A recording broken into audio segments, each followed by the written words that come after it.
السلام عليكم ورحمة الله وبركاته. الحمد لله رب العالمين والعاقبة للمتقين. الصلاة والسلام على سيدنا أنبياء المرسلين وعلى آله وصحبه أجمعين. أما بعد فقد قال الله تعالى في القرآن الكريم وفي الفرقان المجيد بعد أعوذ بالله من الشيطان الرجيم بسم الله الرحمن الرحيم. قال الله تعالى فسقى لهما ثم تولى إلى الظل فقال ربي إني لما أنزلت إلي من خير فقير. قال رسول الله صلى الله عليه وسلم ما آمن بي من بات شبعانا وجاءه جائع إلى جنته وهو يعلم به. புகழும் புகழ்ச்சியும் ஏக வல்லவனாய் அல்லாஹ்வின் மீதாகுமாக.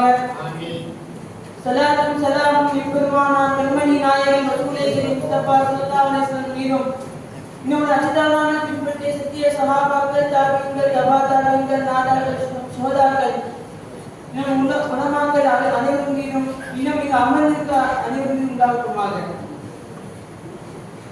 அல்லாஹ்வின் நல்லடியார்களே, அல்லாஹ் சுப்ஹானஹு வ தஆலா இந்த இஸ்லாமை மக்களிடம் சேர்ப்பதற்காக வேண்டி இந்த உலகத்தில் லட்சக்கணக்கான நபிமார்களை அனுப்பியுள்ளார். அதிலும் குர்ஆனிலே குறிப்பிட்ட 25 நபிமார்களை பற்றி தான் அல்லாஹ் சொல்கிறார். அந்த 25 நபிமார்களிலேயும் அல்லாஹ் சுப்ஹானஹு அந்த குர்ஆனிலே அதிகமாக இடம்பெயர்பட்ட பேர் எது என்று சொன்னால் மூசா அலைஹிஸ்ஸலாம் அவருடைய பேர் தான். அவருடைய வரலாறை தான் அல்லாஹ் சுப்ஹானஹு வ தஆலா எல்லா இஸ்ரேல் எடுத்து பார்த்தாலும் மூசாவுடைய வரலாறை சொல்லாமல் இருக்க முடியாது.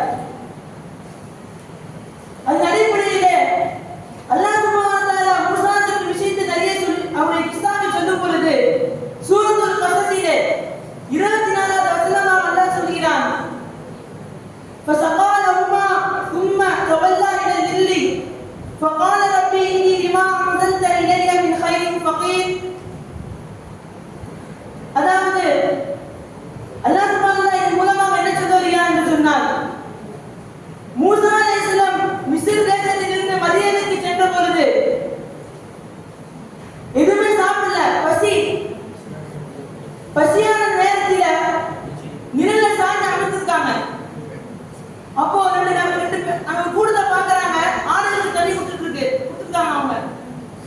அப்போ இவர் பாக்குறாரு, பெண்மக்கள் 2 பேர் மட்டும் தனியா நின்னதை பார்த்துட்டு உங்க என்ன பிரச்சனை, ஏன் நிக்கிறீங்க, முன்னாடி உள்ள 13 வரும் கேட்கும் பொழுது அவங்க சொல்லுவாங்க இந்த மாதிரி என்னுடைய ஆடுகளுக்கு தண்ணி கொடுக்கணும் அப்படின்னு சொல்லும் பொழுது ஃபர்ஸ்ட் மூசா செஞ்ச பணி சமூக சேவை. இப்ப சகாரமா அந்த 2 நபர்களுக்கும் என்ன செய்வாங்க, தண்ணியை போட்டுவாங்க, அதாவது 2 அவங்களுடைய ஆடுகளுக்கும்.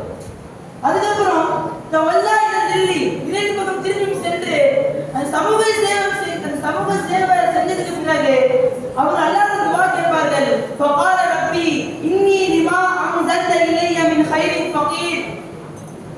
அல்லாஹ்வே உன் புறத்தில் இருந்து என்ன சிறந்ததை நீ கொடுத்தாலும் அதுக்கு தேவையுள்ளவனாக நான் இருக்கிறேன். இது நான் எதுக்கு சொல்ல வரேன்னு சொன்னா அல்லாஹ் சுப்ஹானஹு வ தஆலா சமூக சேவைகளை பற்றி அல் குர்ஆனில் சொல்கிறான். மூசா அலைஹிஸ்ஸலாம் சமூக சேவை செய்ததுக்கு பிறகு அவர் செய்த துஆ என்ன, யா அல்லாஹ் உன் புறத்தில் இருந்து என்ன வந்தாலும் என்ன நல்ல விஷயம் வந்தாலும் அதுக்கு நான் தேவையுள்ளவனாக இருக்கிறேன். இது சமூக பணி செஞ்சதுக்கு துஆ கேட்டதுக்கு பிறகு அல்லாஹ் சுப்ஹானஹு வ தஆலா அவருக்கு எல்லாத்தையும் கொடுத்தான், ரிஸ்கை கொடுத்தான். அவர் வெறும் கைரதான் கேட்டாரு, எல்லா விஷயத்தையும் வாழ்வாதாரம், வேலை, நபிமார்களுடைய வாரிசிலிருந்து ஒரு மனைவி அவருக்கு கிடைத்தது. அல்லாஹ் எழுதியார்களே, நான் என்ன சொல்ல வரேன் என்று சொன்னா இன்றைய சமுதாயம் அப்படிதான். எப்படி மூசா அலைஹிஸ்ஸலாம் அவருடைய பசி கூட பார்க்காம சமுதாய மக்களுக்கு உதவி செய்தார்களோ அதே போல் இன்றைய சமுதாயம் நம்முடைய முஸ்லிம்களும் உதவி செய்து கொண்டுதான் இருக்கிறார்கள். உதாரணமாக நம்ம கொரோனாவை பார்த்துக்கலாம். நம்ம கொரோனா டைம்ல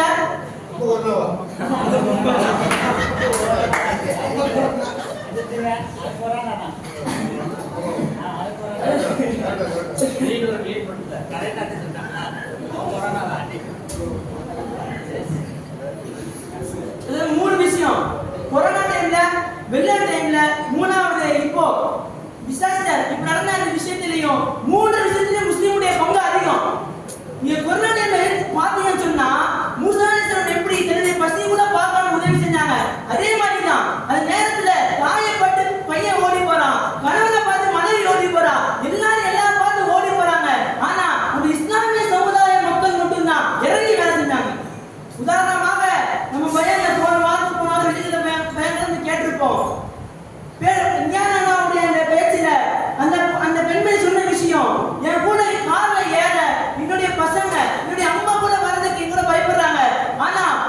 முஸ்லீம் நபர் ஒவ்வொரு ஹாஸ்பிட்டல்ல எங்கேயும் இடம் கிடைக்கல, ஒவ்வொரு ஹாஸ்பிட்டல்ல ஏறி ஏறி இறங்கி ஏன் கூட இருந்தாரு.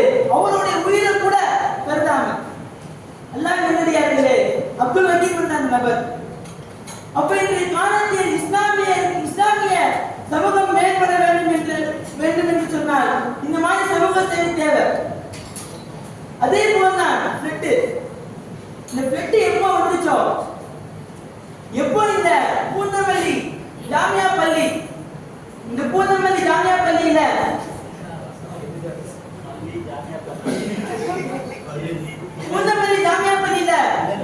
அந்த நேரத்தில் அந்தந்த வாயெல்லாம் இஸ்லாம் என்பது தீவிரவாதிகள், இஸ்லாம் என்பது தீவிரத்தை போதிக்கக்கூடியவர்கள் என்று சொன்ன வாயெல்லாம் அந்த நேரத்தில் இஸ்லாமியம் எந்த வாயெல்லாம் விமர்சித்ததோ அந்த வாயெல்லாம் இஸ்லாமியர்களை புகழ்ந்து பேசுது.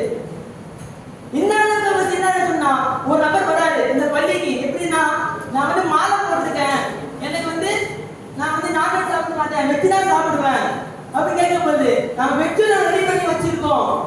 இது எப்படின்னா, பள்ளியில் மட்டும் இருந்த இஸ்லாம், நம் வீடுகளில் மட்டும் இஸ்லாமில் மட்டும் இருந்த இஸ்லாம் எப்பொழுது எல்லா சமுதாய மக்கள்களையும் பள்ளியிலே கொண்டு வந்ததோ, பள்ளியிலே அவரை பாதுகாத்ததோ, அப்பொழுது நம்முடைய இஸ்லாம் பள்ளியில் இருந்தும் வீட்டில் இருந்தும் வெளியே பரவ ஆரம்பித்தது.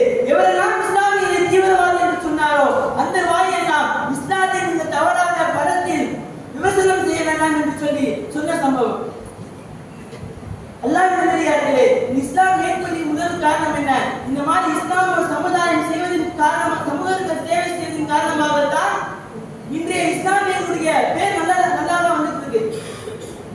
அதே போலதான் இப்போ நடந்த டிசாஸ்டர், அதாவது கேரளாவில் நடந்த விஷயம், அதுல கூட ஒரு நர்ஸ், முஸ்லீம் நர்ஸ் தான், பேர் சபானா, அவர் தான் என்ன செஞ்சாங்க, உதவி செஞ்சாங்க. அதாவது ஜிப்லைன் மூலமாக போய் மருத்துவம் செஞ்சது கூட நம்ம முஸ்லீம் சமுதாயம் தான். ஆனால் இப்ப என்ன நமக்கு தேவைப்படுது? இப்ப இஸ்லாமிய சமுதாயம் முன்வர மேம்பட என்ன தேவைப்படுதுன்னு சொன்னா, எல்லாத்துலயும் நம்ம சரியா இருக்கோம், ஆனா ஒரு விஷயத்துல இன்னும் கொஞ்சம் மேம்பட வேண்டும். அதாவது இஸ்லாம் சொல்லிக்கிறாங்க, மா ஆமன பி மன் பாத ஷபான வ ஜாருஹு ஜாரியுன் இலா நபி வ ஹுவ யஅலமு பி. இதுதான் ஆரம்ப கட்டத்தில் நம்ம இஸ்லாம் போயிட்ட விஷயம். என்னவென்று தெரியுமா? உன்னுடைய அண்டை வீட்டுக்காரன் பசித்திருக்க, நீ வயிறார தின்னாத. இந்த விஷயத்தை எல்லாம் மறந்துட்டு இருக்கோம். ஆனால் நான் குறை சொல்ல வரவில்லை. இஸ்லாமியர்கள் சமுதாயத்தை சமூகத்தை செய்யறது யாரும் பின்தங்கி போறதில்லை. ஆனா ஒரு முக்கியமான விஷயத்தை விட்டுட்டோம். நம்முடைய வீட்டுக்காரங்க எப்படி இருக்காங்க, நம்ம முன்னாடி உள்ள சகோதரர்கள் எப்படி இருக்காங்க, அந்த விஷயத்தை நம்ம வந்து விட்டோம். இதுதான் ஆரம்பத்தில் விசாரணை போயிருந்த விஷயம். இதுதான் ஏன் என்று சொன்னால்,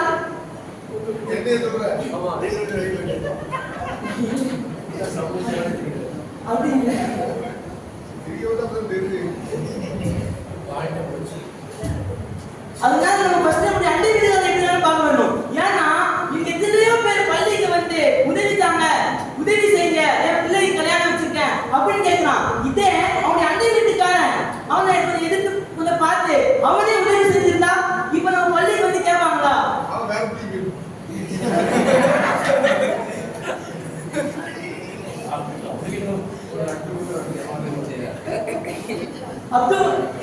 நம்ம அண்டை வீட்டுக்காரி கவனிப்பதன் மூலமாக வரலாற்றை சொல்லுவார்கள், 6 லட்சம் பேருடைய ஹஜ்ஜுகள் நிறைவேற்றப்பட்டிருக்கு. எப்படி தெரியுமா? ஒரு வரலாறு எழுதுவாங்க, அப்துல்லா பின் முபாரக் ரஹ்மத்துல்லாஹி அலைஹி அவர்கள் வந்து ஹஜ் செஞ்சு முடிச்சுட்டு ஹஜ் கபூலாயிட்டா இல்லையான்னு ஒரு டவுட் அவருக்கு. அவர் தூக்கிட்டு இருக்கும் போது மலைக்கு வந்து எல்லாருடைய ஹஜ்ஜும் கபூல் ஆயிடுச்சு. ஆனா காரணம் ஒரே ஒரு நபர் தான், அவர் பேர் முஃபிக், அவர் ஆப்கானிஸ்தான் ஊரை சார்ந்தவர் அப்படின்னு சொல்லிட்டு போயிட்டாரு. சொன்னவர இவர் இருந்துச்சு ஒரு நபர் என்னென்ன செஞ்சிருப்பாரு அவரு. ஒரே சிந்தனை, ஒரு நபரால 6 லட்சம் பேருடைய ஹஜ் எப்படி ஏற்றுக்கொள்ளப்பட்டது, எப்படி சாத்தியமானது கேட்டுவாரு. முஃபிக் என்ற ஆள் எங்க ஹஜ் வந்துட்டானா, அவர் இங்க இருந்தா தான் வர சொல்லணும். அவரை மதீனா மக்கா கூட தேடப்படுது. முஃபிக் என்ற ஆளே மக்காவுக்கு வரவே இல்லை. ஆப்கானிஸ்தான் நபர் வரல. அப்துல்லா முபாரக் அவருக்கு ஒரே ஆச்சரிய சிந்தனை, அங்க போய்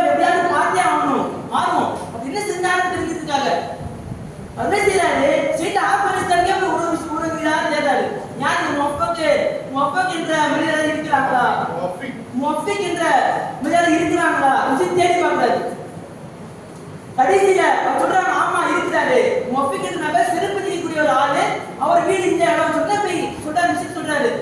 இந்த மாதிரி நீங்க மலைக்கு சொன்னாங்க, இந்த 6 லட்சம் பேர் ஹஜ் நீங்க ஹஜ்ஜுக்கு வராம எப்படி மக்பூல் ஆச்சு, எப்படி சாத்தியம் கேட்கும் பொழுது முஃபிக் அவங்க சொல்றாங்க இதுவும் பெரிய விஷயம்லாம் செய்யல. ஒரு தடவை நான் என் மனைவி வந்து கர்ப்பம், அதாவது பிரெக்னன்ட்.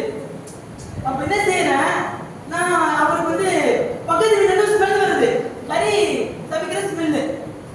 அவங்க போய் கதவை தட்டி இந்த மாதிரி மனைவி வந்து பிரெக்னண்டா இருக்காங்க, கொஞ்சம் சாலாம் பேசலாம் சொன்னேன். அந்த அம்மா சொன்ன வார்த்தை, இது எங்களுக்கு ஹலாலு உங்களுக்கு ஹராமு. அவருக்கு ஒரே குழப்பம், அது என்ன எங்களுக்கு ஹராமு உங்களுக்கு ஹலாலு, நானும் முஸ்லீம் தான் நீங்களும் முஸ்லீம் தான். அவர் யோசிக்கிறாரு. கேட்டாரு என்ன விஷயம் சொல்லுங்களேன். நாங்க சாப்பிட்டே ரொம்ப நாள் ஆகுது, எங்களை யாருமே என்ன செய்யல, கவனிக்கல. நாங்க ரொம்ப நாளா பட்னியா இருந்தோம். சரி சாப்பிட தெரியுமா, சரி வெளியே தேடி பார்த்துக்கும் போது ஒரு இறைச்சி என்னது, ஒரு செத்து போன ஒரு இமான், அதாவது கழுதை செத்து போய் கிடந்துச்சு. அதை எடுத்துட்டு வந்து நாங்க சமைச்சு சாப்பிட்டு இருக்கோம். நிர்பந்தமான சூழ்நிலை, அது எங்களுக்கு சாப்பிடுறதுக்கு ஹலாலு உங்களுக்கு அது ஹராமு சொன்னோன்னா முஃபிக் அவர்கள் தேடித்தான் வருகிறார்கள். நம்ம பக்கத்தில் இருக்கிற வீட்டுக்கார நம்ம கவனிக்கலையே அப்படின்னு அவர் ஹஜ்ஜுக்கு செஞ்ச காசெல்லாம் கொண்டு போய் இங்க அந்த நபரை கொடுத்துட்டாங்க.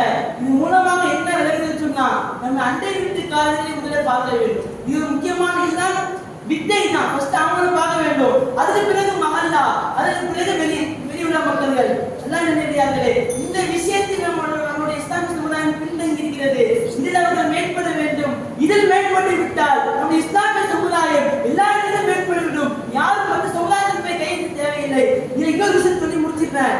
அதாவது இது எதுக்கு நான் சொல்ல வேண்டாம், நம்மளுடைய எதிர் வீட்டுக்காரங்க, அதாவது பக்கத்து வீட்டுக்காரங்க, குர்ஆன் அல்லாஹ் சொல்லுவாங்க சூரா பக்ரா 224 ஆயத்து, இல் ஃபுகரா அல்லதீன உஷிரு ஃபி சபீலில்லாஹி லா யஸ்ததியூன தர்பன் ஃபில் அர்த்